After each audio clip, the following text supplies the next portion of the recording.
Do you enjoy traveling during your holidays? What's the longest trip you've ever taken? A few weeks? Maybe a couple of months? Well, what if I told you there were two people who went on a trip for 16 years? Sounds crazy, right? Let's read a story about them and find out how they were able to continue traveling for 16 years. Do you have your answer?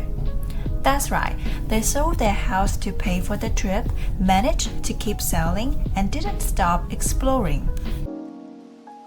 Now, notice the verbs that are used in this answer. Managed to keep selling, didn't stop exploring. It's important to note these patterns so your English sounds more natural and correct. Let's have a closer look with me at the Learn This box. So, you can see that some verbs are followed by an infinitive of another verb. For example, we have do you want to go out? Or she hopes to be a teacher. And others are followed by a verb ing or the ing form of another verb. She always avoids paying, or I spend a lot of time texting. Here, I remember one student used to ask me, Teacher, are there any verbs that we to put both verb ing and to verb after them? The answer is yes. So some verbs are followed by either an infinitive or an ing form without any change in the meaning. So you can say, they started to travel around the world. But your friend can say, they started traveling around the world. And your sentences both have the same meaning. So, now you may think, oh great, some verbs can be followed by both, so I can use them the same way, right? Well, not exactly. Some verbs can be taken both forms, but the meaning changes depending on which one you use. So let me show you some common examples. If you say, I didn't remember speaking to Joe, it means that you had already spoken to her, but you didn't remember that moment. But if you say, I didn't remember to speak to Joe, it means that you intended to speak to her, but you forgot to do that. Finally, we also have some verbs such as let and make. They are followed by an infinitive without to. So here we have, she let me drive, or I made her laugh. Now, let's have a look at some verbs which are different when followed by an ing form or an infinitive. Sentence A. I tried buying a present for her, but she was still angry with me. I tried to buy a present for her, but everything was so expensive. So can you tell me the difference between them? Very good. So in sentence A, tried buying means you experimented. You bought a present to see if it would help, but it didn't work. While in sentence B, tried to buy means you made an effort, but you couldn't do it because the present was too expensive. So, we have try with verb ing means experiment with a solution, while try with to verb means make an effort to do something difficult. Now, how about these two sentences? A. I stopped talking to my friend when the film started. And B. I stopped to talk to my friend when I met him in town. You got it right. So, if you say stop talking, it means you are talking but then you stopped doing it. But if you say stop to talk, it means you were doing something different, something else, maybe walking or working, and you stop that action for a moment to talk. So, stop with verb ing means you quit the action. But stop with to verb means you pause the action to do something else. Now, the third pair. A. After the film, they went on eating popcorn. B. After the film, they went on to eat pizza.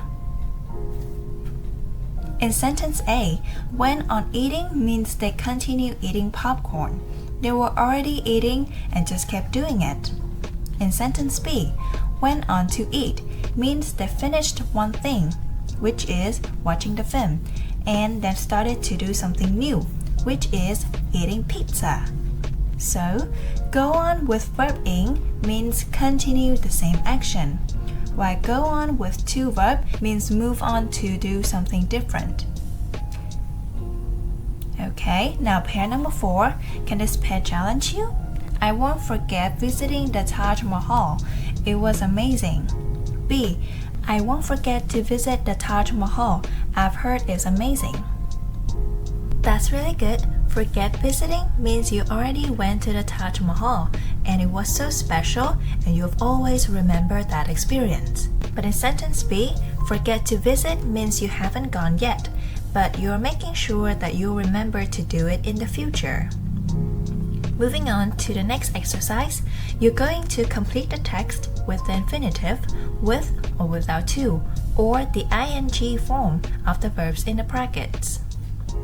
Please pause the video to do it before checking the answers. Now, let's check the answers together, shall we? What do you feel in the first blank? That's right, it's to spend. How about number 2? Correct, it is leaving. Now, what's your answer for number 3? Visiting, good job. And number 4? If you write being, then you got it right. Number 5. Yes, it has to be going. And number 6. Excellent, to become. Now, almost done. Number 7. Good job is leaving.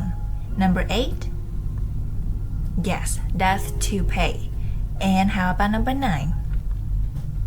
Amazing is to save. And the last one.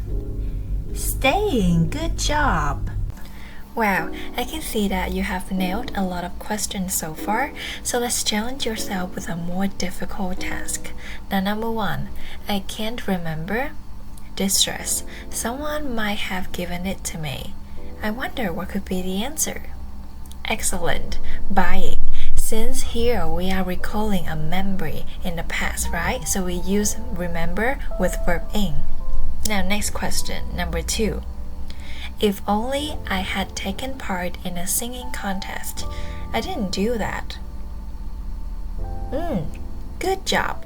So, regret with verb ing is used to talk about something that you did or you did not do in the past and now you feel sorry about it. Okay, so we choose A. And now the third question. My mother made me him next week. Very good. The verb make is used in a structure make object, and bare infinitive means to force or to cause someone to do something. And promise should be followed by a to verb. So we choose D. Promise to call. And now number 4. I remember John promised, but now he was nowhere to be seen. You got it right. It should be see, hearing, and to come. And now number 5. Dana finally admitted by what her father had said the day before. Great job. So the verb admit is commonly followed by a gerund or a verb ing or a passive gerund, so being with past participle. And here we have Dana felt pain because of her father's words, so we use the passive one, being hurt. Number 6, the old woman still recalls clearly by her teacher when she was late on her first day at school. Well done. The verb recall is often followed by a gerund when talking about remembering past experiences. Since the sentence describes a passive situation, so the old woman was criticized by her teacher, we need to use the passive gerund form, being criticized. Now, it's time for you to use the verb patterns we have learned today to talk about yourself. Now, the first question. Have you ever managed to do something that was really hard for you? Please remember to use manage with to infinitive. Very good. You can make a sentence like this. I managed to finish a big project just 1 hour before the deadline. It was stressful, but I did it. Next question. Has anyone ever let you do something special? What was it? Remember to use let with somebody and bare infinitive. Yes, and here is a sample answer.